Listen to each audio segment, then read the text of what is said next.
Our Bible is not eternal. We know it's not. Well, was it sent out? No, it was not sent out. It was written by men. We know the men who wrote it. We give the names to many of the characters who wrote it. Matthew wrote Matthew, Mark wrote Mark, Isaiah wrote Isaiah. We give the names to the men. We know it's written by men. It is inspired by God, yes, but not sent down via an angel Gabriel to a man, to 33 different men. No, we will not make that claim. Thirdly, we would claim that in its original form, yes, it was complete. Yes, we would. But we don't have the originals today. The originals were lost. The first copies were lost. The copies of the copies were lost. And the copies of the copies of the copies were lost.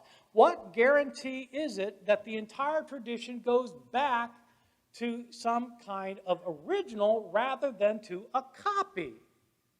What's the argument for that? What's the logic behind that? Most scholars today simply don't see that as a tenable point of view. Fourthly, we would be very clear that yes, it has changed. We know about 40 verses that are in doubt. And we're very clear. If you look at my Bible here, you go to the last part of Matthew chapter 16, verse 19 to 22, it says very clearly, and there's a line on my Bible that informs the reader that these verses are not found in the earliest Greek manuscripts. And we're very honest about that. We're very transparent about it. Christians have always been transparent about that.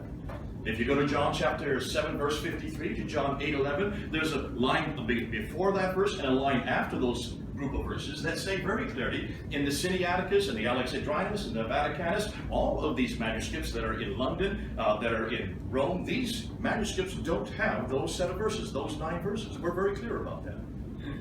1 John chapter 7, 1 John chapter 5, verse 7 and 8. Verse 7 has been taken out of most Bibles because it should not be there. It was added in England, of all places, your country, for the King James Version in about the 1500s. So we are very clear, we're very open, and we do not try to hide that. So we wouldn't make that fourth claim. Yes, it's been changed.